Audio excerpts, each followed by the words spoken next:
I was in Asia like for 2 months. I did the Philippines, Australia, Hong Kong, and Japan. Um, yeah, I've been working with Henessy, like the cognac brand. Mm-hmm. Yeah, Mm-hmm. and they are the current partner of the NBA. Like the spirit partner of the NBA. So they are doing like bottles and a custom basketball too, and basically they're sending me around the world to shoot this on the most beautiful playgrounds on earth. Man. Yeah, yeah. Okay. So no, Right, right. yeah. Honestly, like it's the best job I've ever had. Like even better than any like Nike job or Jordan brand job. Because basically they hire me to do what I do. Like on a personal level. So I just shoot the aesthetics of playground basketball with just all basketball or our bottle. So it's nice. It's nice. Yeah, honestly, it's quite surreal. The big frustration of all that is that I got fucked up knees, so I can't really play as much as I'd love on these courts. I got back, and the first week I went to the doctor, and now I need to do an MRI on my knee because my meniscus is torn, I guess. So yeah, Okay. I got two ACLs fucked up and everything. So Wow. yeah, Wow. yeah. I torn both my ACL, like left when I was 30 and the right when I was 40. So See, that's I'm, that's I'm from that's from out there yeah. dunking on them cats, man. You know. No, no, no, no. I enjoyed all the time. I enjoyed my ACL was like dribbling, like doing some crazy crossover, but that didn't work out. I enjoyed myself. Hey, listen. Hey, Kevin, stick with the Duncan story because you can't tell nobody you was crossing somebody else up and you hurt No, yourself. Hoop Dreams, the podcast, an Unlearning Network production.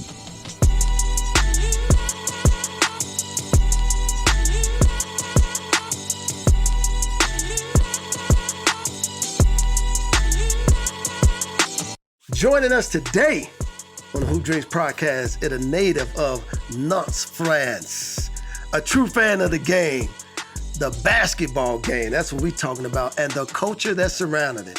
He has been chronicling the sports for years all over the world. He is a renowned photographer who has shot big name clients. I mean, you're talking about for Nike, Slam, Henessy, and the NBA, and that's just, part of the list. But there's many others. And on top of all that, he is an award-winning filmmaker known for his documentary, Doing It in the Park, Doing It in the Dark. Oh yeah, y'all know that song, don't I like you don't? Which tells the story of New York's historic pickup basketball culture. We like to welcome to the Hoop Dreams podcast, the one, the only, Mr. Kevin Couliau. I'm Will Gates, and that's my dog. Arthur Agee. Kev, what's up, man? Thanks for coming on the show, baby. hey, bonjour, OG Hoop Dreams. What up? What up? Bonjour. Yeah, I gotta bring Hey, the French flavor. Yes, yeah. absolutely, What up, guys? How are you? absolutely. What's up, Kev? Man, glad you could be on the show, man. We've been trying to get you on here for a while. Yeah, man. I'm traveling. I'm in between planes. It's hard to get me. It's like I was in Asia and now like I'm in France. Next, I'll be in Salt Lake City, maybe. Let's see. Wow, No, no, Oh, but wow. wow. no. Yeah, honestly, thank you for having me. I know we'll get to talk about it, but I'm a Hoop Dreams product in a lot of ways, on the court and off the court because of you guys. So yeah, I'm glad to be part of the show. Yeah.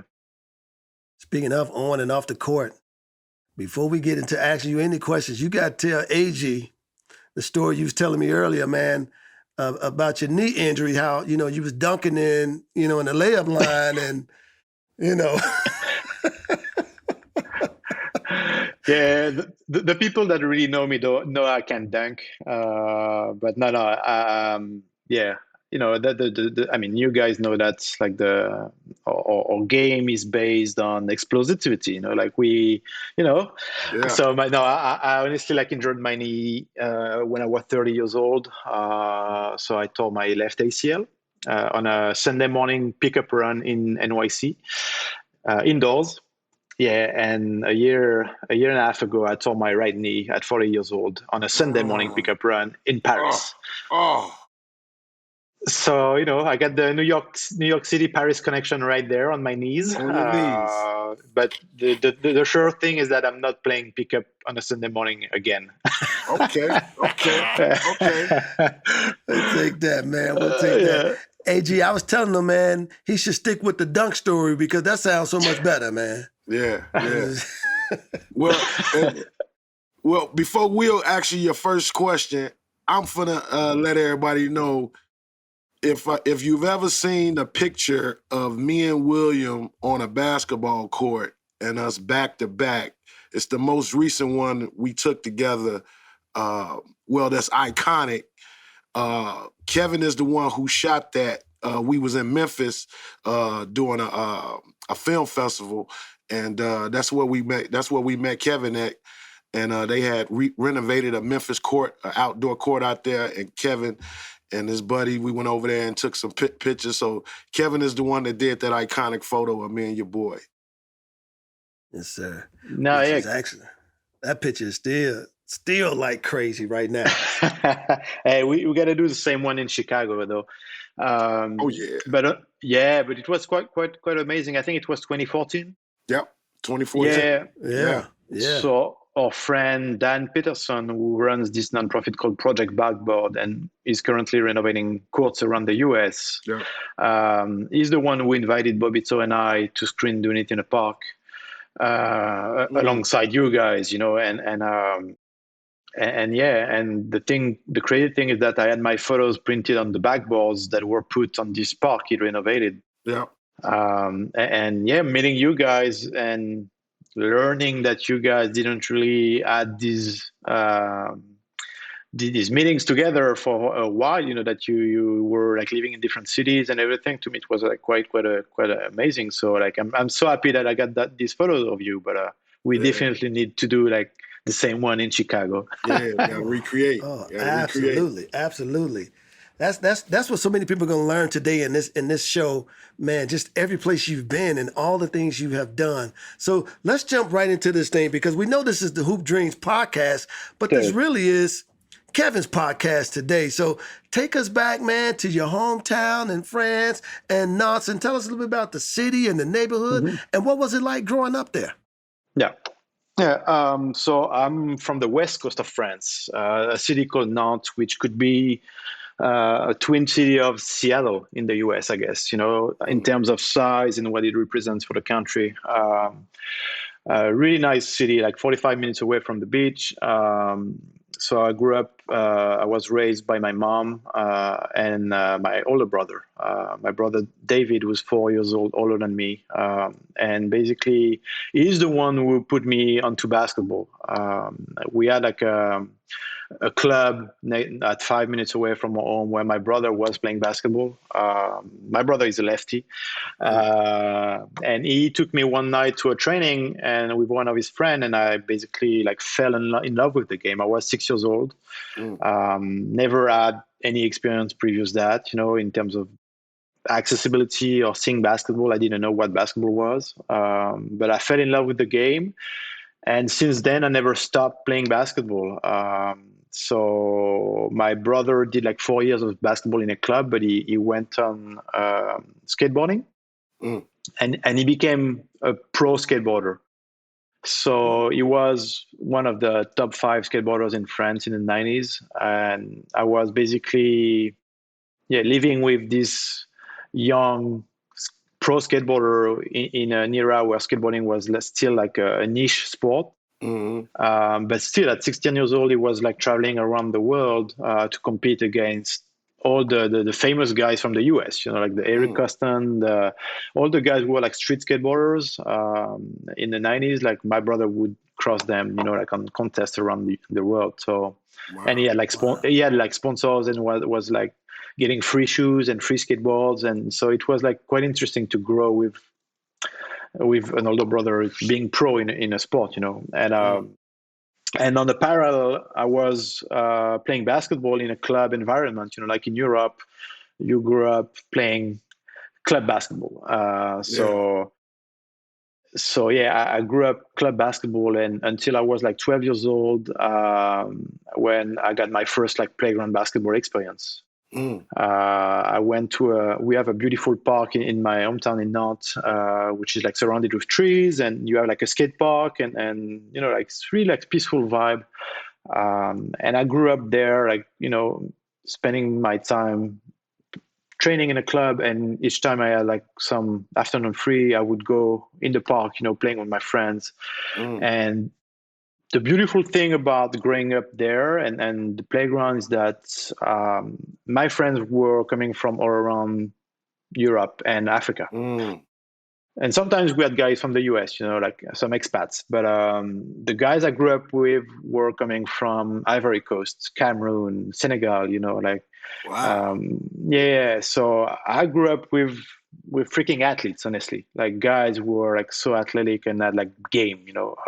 So I honestly learned a lot playing outdoors with these guys because we would go at each other, you know, like on the playground, mostly like playing half court basketball because full court basketball out there wasn't a thing. We would play full court in the club environment. And yeah, so How much of that basketball culture outdoors kind of mimics, you know, the US? So obviously we looked up at the US in so many ways, but you know, like growing up in France, which is pretty conservative in the basketball culture, especially like because you're basically like torn between what they teach you in the club environment, which is only about team basketball, and streetball. And I grew up, you know, watching New York City tapes and documentaries like Hoop Dreams and Soul in the Hole, you know, the documentary about Booger Smith. Later on, the N1 videos and all this stuff. And so I was like somebody who would love dribbling and going to the layup, you know, like. And when I was playing in a club environment, you know, my coach wouldn't let me do that, even though all my teammates knew I could do it. Like, wow. The coaches in Europe, and especially like in countries like France, which are pretty conservative, it's team basketball. That's all it is. You know, like a guy like Tony Parker, like, you know, like he became Tony Parker because of the NBA. Like in Europe, you would have a different game, I think. Wow. You know, but still, like we grew up with a lot of fantasizing about the US in a lot of ways. The thing is that when I was 8 years old, my dad, who lives in the West Indies in Guadeloupe, he's an architect there. So I grew up, you know, going to West Indies as a kid, playing basketball there too. It's a big island of basketball. He took us to the US for the first time. I was 8 years old. My brother was 12. And it was our first journey to the US. And my brother was a skateboarder already. And he went to a skate shop and did skateboarding. And me, I saw some basketball, but I started doing skateboarding on the side too. So growing up playing basketball outdoors and doing skateboarding outdoors too, opened up my mind on so many things like architecture, art, the freedom you have on a skateboard when you navigate in your city. That thing of like you and your friends like all move out to one skate spot, you know, in the city, like 10, 15 of you guys, and boom, you hit the skate spots, you spend this full day over there. And on top of that, with skateboarding in the 90s, you had a lot of creativity.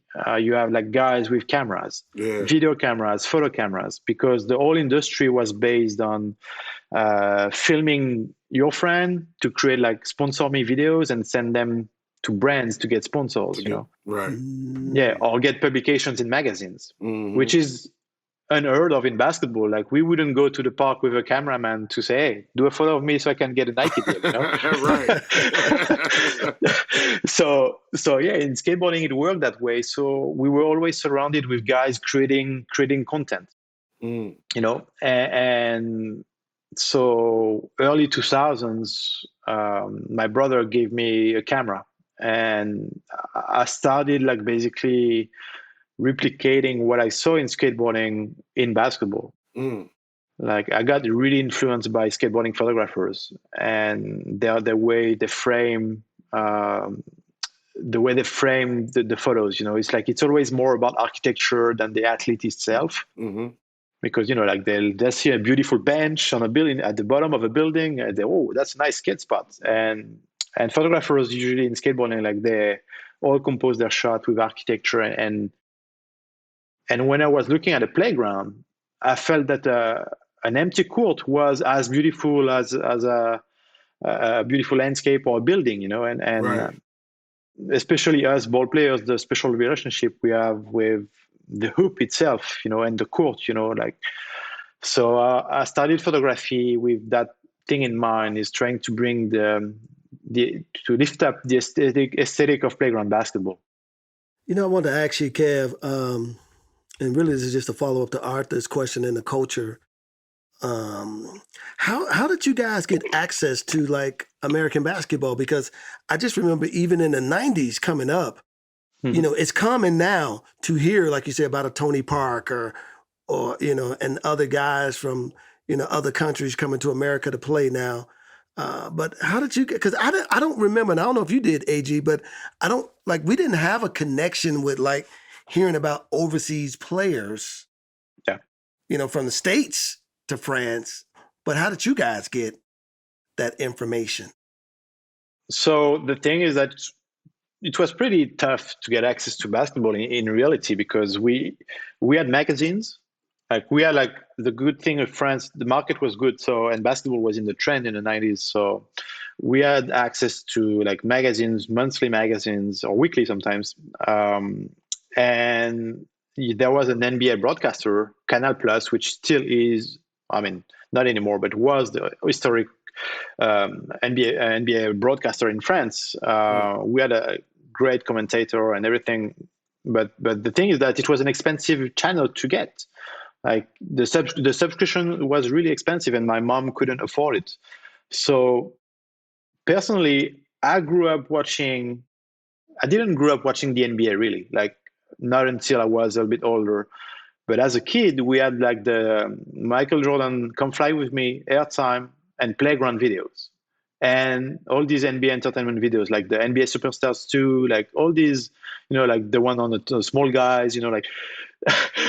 So basically that's all we had, and we were like exchanging videos with our friends, and basically I learned basketball watching the MJ videos. Wow. Like I was doing like like fast forward, rewind, sort of trying to do slow motion with the VHS recorder to decompose MJ's moves, and learn basketball like this. That's how I grew up, honestly. Like learning MJ's fadeaway, like I think that was it, and I think the first foreign player that I knew of that played in the NBA was Drazen Petrovic and the Stefanovic guy played for Golden State. Yeah. Them the only two guys, and then after that, I started knowing about like Shrimp, Detlef Shrimp, and guys like that. Yeah, Detlef Shrimp and all those guys. Like it was very few of them, but I guess that they were the top over in Europe where they were in their countries. Yeah, totally. And just even a follow up to that, like even like how the birth of Hoop Dreams is, you got Arthur and I saying, we want to play in the NBA. Is that like the goal for a lot of guys over in France? Like, man, do they they go around like, man, we want to play in the league? Honestly, like back then, so I'm the same generation than Tony Parker. I'm 82. I'm sure I must have played against him when I was a kid, because he grew up in the northwest of France and I grew up in the west of France. And both of us were like good in our category. So I grew up, playing with the best guys in my town, my region, and there was nobody around to tell us, hey, potentially you could go in the US to do like high school or college, whatever, and get a scholarship and learn basketball there, and maybe potentially like go far in the game, like only access were, so the only access were in France basketball, like play pro in the French environment. But the NBA wasn't a dream, because there was no avenue to go to the NBA. Nobody had shown us the path to go to the NBA. That's You know, crazy. yeah, Tariq Abdul-Wahad is the really like Jérôme Moiseau and Tariq Abdul-Wahad are the only two that really like paved the way. But still, it was like shocking for everybody. Like I think Tony Parker's generation is obviously the one that has like opened the door for the youth right now. You know, so and the thing, honestly, like me, growing up doing skateboarding and basketball, especially outdoors, you know, like both like streetball and skateboarding were like New York influence, you know. So I was like craving for every piece of information I could get about, you know, New York City basketball and documentaries and everything, every bit of culture I could get, you know, or information I could get was what built me and shaped me. Like Hoop Dreams, I saw it, I think, in '96. I didn't watch Hoop Dreams in '94 because it wasn't available, I think, in France back then. You know, like, and I watched it in '96, I think, and I was like 14 years old. So the same age that you guys were in the film when they started shooting the film. So for me, it was like an eye opener on American basketball, the struggle that guys in America would go through to escape their reality and go and like try to access to the league, you know, because I mean we come in Europe, like basketball is a niche sport. Still is today, you know, and you guys are like so many kids around the US trying to access to the NBA for only few spots. Yeah. And Hoop Dreams was to me a revelation, you know, like in that sense that, and I was honestly like crying in front of the film when I was 14 because I was sharing your pain and feeling your pain of you know, like every steps, you know, and I think that, and in terms of cinematography and how the film is built and the dedication of the filmmakers to follow you guys for so long, it's something that you don't really see anymore in the film industry right now. So yeah, and I'm honestly like quite sad that when I'm on Netflix or Amazon Prime, I don't see Hoop Dreams available because it's such a good like case study for filmmakers right now. Yeah. That's because it's on HBO. They own it now. But okay. I wasn't laughing because you was crying. I was laughing because Agee and I, we still crying. We like, man, why couldn't they have them NIL deals out now so that we can get some of that money? But yeah, I know. But I want to ask you this though, Kev. You talked about your brother in other interviews and how he was influenced your life with basketball, filmmaking, photography. One, can you talk a little bit about that? And I also want to ask you too, was your brother competing like against Tony Hawk and those guys? So the thing with Tony Hawk is that it's you know, like skateboarding is like basically street skateboarding and ramps and you know, like ramp riders, you know, like the guys who are doing like skate parks, you know. So I mean, you had skate parks in the contest, but Tony Hawk is a different sport, you know, like he's doing the ramp riding. So they never really compete, you know, against these guys. My brother were doing street skateboarding and skate parks. So on the contest, you never, I mean, they crossed paths, but they never compete against each other. It's like two different sports. You know, it's like half pipe in snowboarding and you know, like the race in snowboarding is like two different sports. So yeah, half pipe in skateboarding and street skateboarding is two different things. But share with us about the impact your brother had on really just all of the aspects of your life. Yeah, you know, I think because we got raised by a single mom, I was always with my brother, always. And, you know, skateboarding, we would always go out, and skateboarding was, and we were doing sport, like basketball and skateboarding for sure. And the thing is that we were always out with our friends, and he took me under his wing and, you know, made sure I was with them. And I had and the thing too is that in basketball, your coach is also your second dad, you know, in some way. So I was like splitting my time between my basketball trainings with the coaches, and I would even go to the women's training because I was every night in the gym to play basketball.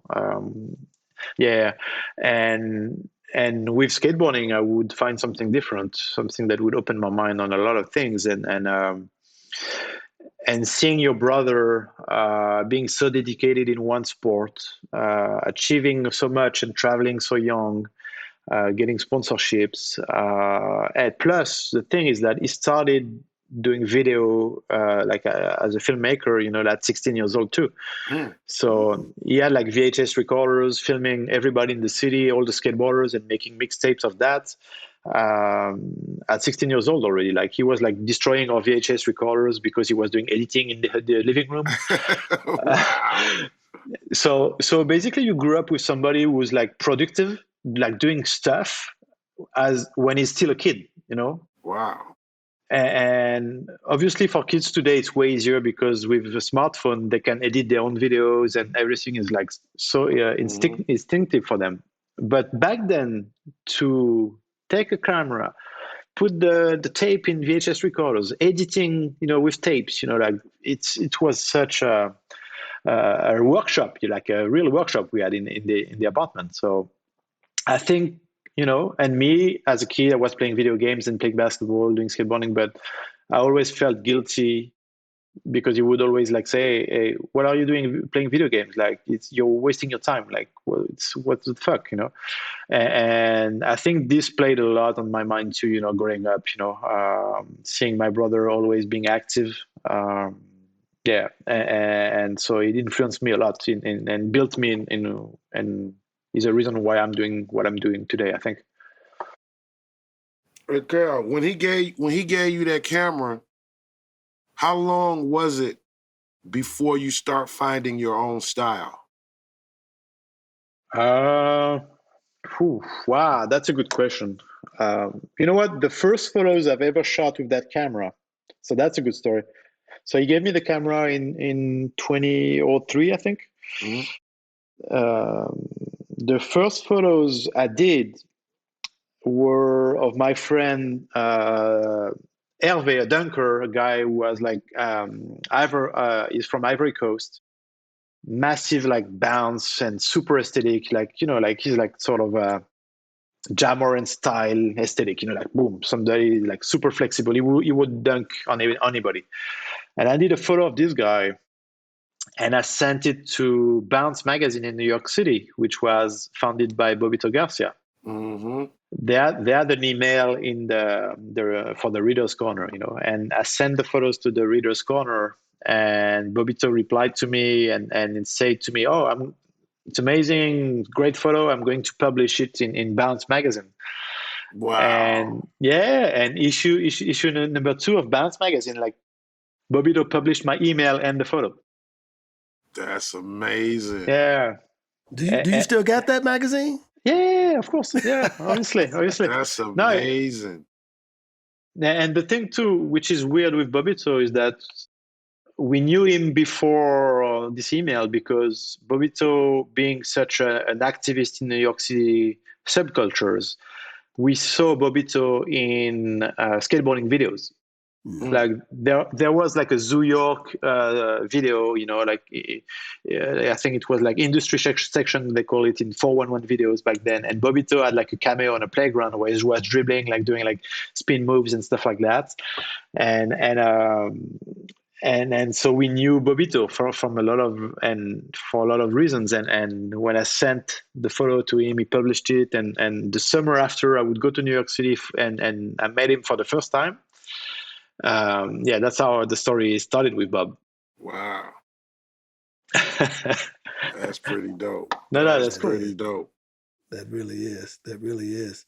Hey, how long was it that, well, I guess I should ask you, how old were you when you started shooting? And I know you said your brother gave you the camera, but because you had a love for playing sports too, when he gave you this camera, did you think like, why are you giving me this? I don't know. I was 20, so I started photography a little bit late. A lot of people start young, but me, I was like so focused on sports. I don't know. I mean, it was pretty natural for him to give it to me because he wasn't doing much photography, he was doing a lot of filming. But like when you start doing photography, you especially at 20 years old, you don't really expect to make any money out of it because it wasn't even a plan in my career path. Right. Crazy. Yeah, no, not really, honestly. Like he gave me the camera and I started like shooting as a hobby. And right away. So back then I was working in a basketball store in my hometown in Nantes. I was working for a store called Basket Connection, and it was amazing because we had like a wall of like 200 pairs of shoes with from like the golden era of Adidas with the T-Max and the Gill Zeros, the N1, the Tai Chis, and all the stuff. Like so I was a salesman in that basketball shop and touching all these incredible shoes. And Jordan was just like barely starting doing retros. And and on the side, I started, like one of my colleagues was a writer for a French basketball magazine as a side job.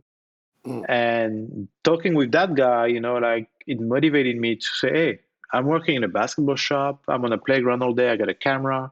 So maybe I can do something of myself outside of this salesman's job. And I started like writing sneaker reviews for a French basketball magazine and photo essays on playgrounds around Europe. So I started with my home courts in Nantes, and then I went to Barcelona, did a report on the court in Barcelona because my brother was living there at some point. And like that's how it started, like being a contributor for a basketball magazine. Damn. Man, I wish we could have did that.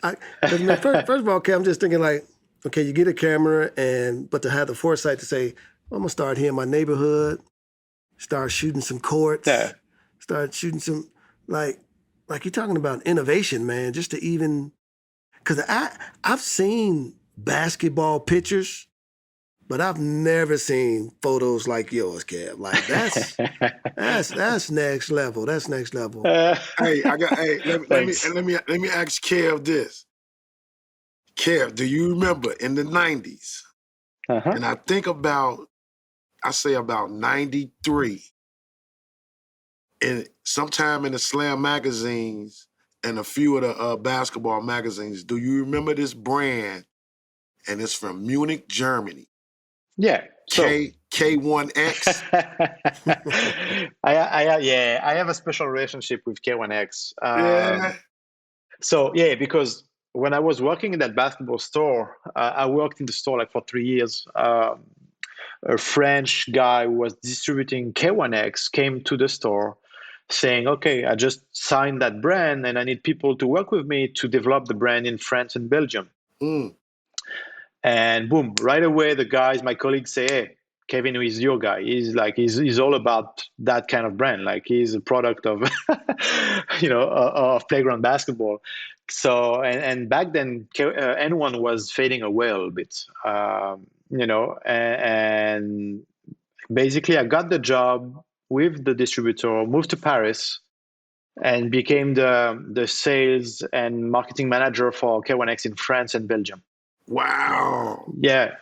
So I was still doing photography on the side, still coming in photography, but doing as a hobby, working for the magazine still. But I had that full-time job selling the brand, going to all the basketball stores and general sports stores in France to promote K1X, sell the brand. We would go to Germany twice a year to meet the guys, work on the collections, and try to find what would be the next trends. But it started an amazing relationship with that brand because they were from Germany.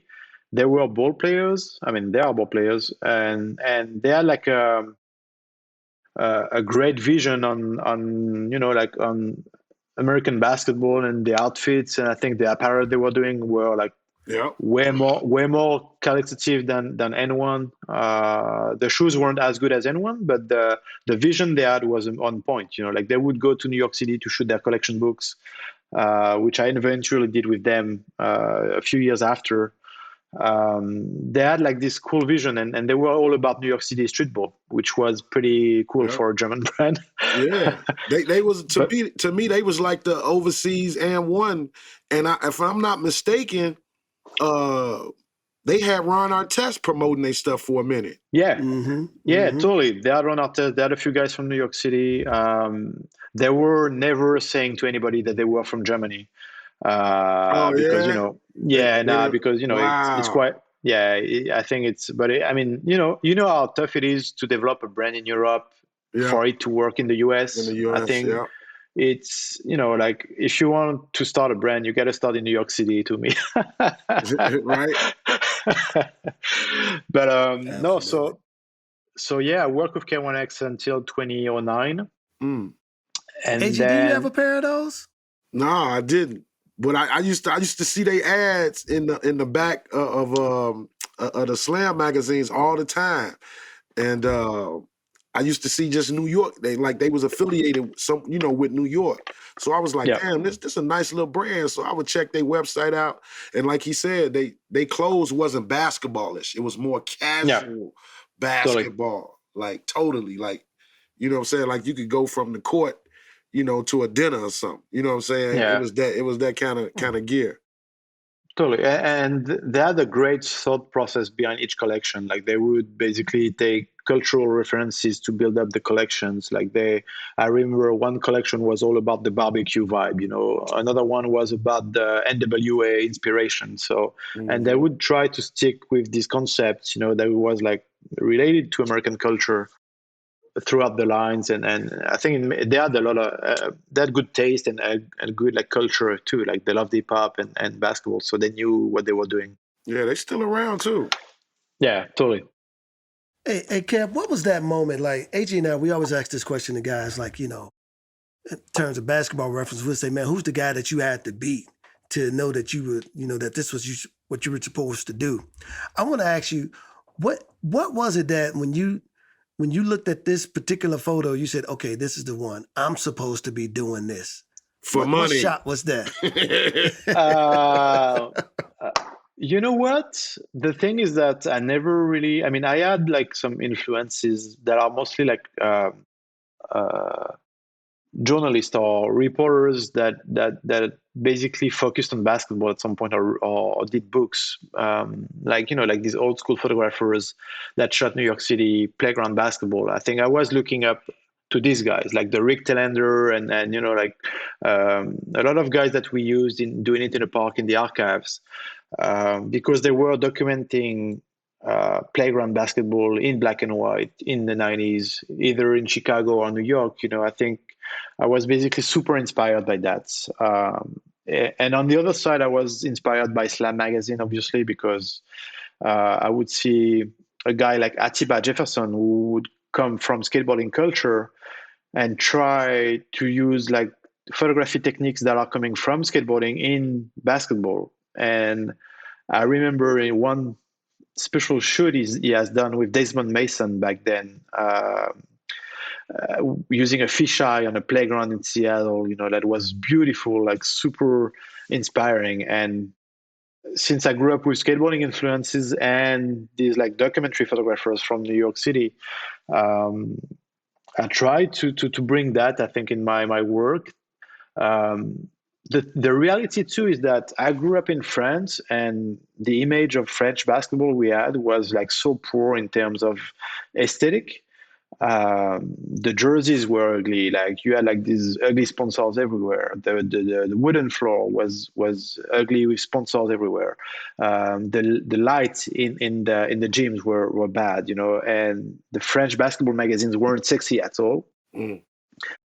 And I was looking at the States, and I was like, what? Why don't we have that in Europe? And that's how I picked up a camera in the first place. It's just I wanted to elevate Wow. the visuals, in playground basketball. And I wasn't interested in shooting indoor basketball at all.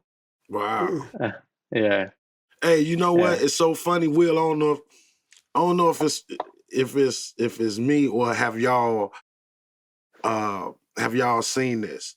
Like every time an NBA player or um, a brand, Nike, Adidas, or Under Armour, you ever see how they try to always use the outdoor court to Yeah. sell the product?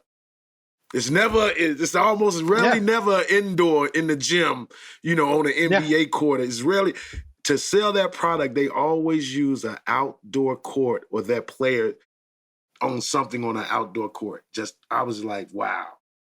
Yeah, totally. And sometimes it feels even more disconnected now that kids are not even playing outdoors as much as they used to. So Right. But I think it's just because it's the purest form of basketball, the most accessible form of basketball, like playing outdoors, and the thing is that it's just, for me as a photographer, I always enjoy more shooting guys on the outdoor court because it feels natural, and the backdrop is always nicer, I think, and you can play with the architecture, the hoop itself, the texture of the court. There are beautifully beautiful gyms, especially in the US. Like, don't get me wrong, there are a lot of gyms that are super nice to shoot in, but for me, I was trying to fill a gap, I think, in playground basketball documentation. Mm. Yeah. You did it. Let me ask you this: what was the first big job you got? So, let me circle back to 2009. So I stopped working for K1X as an employee for the distributor, and I become a full-time freelance photographer.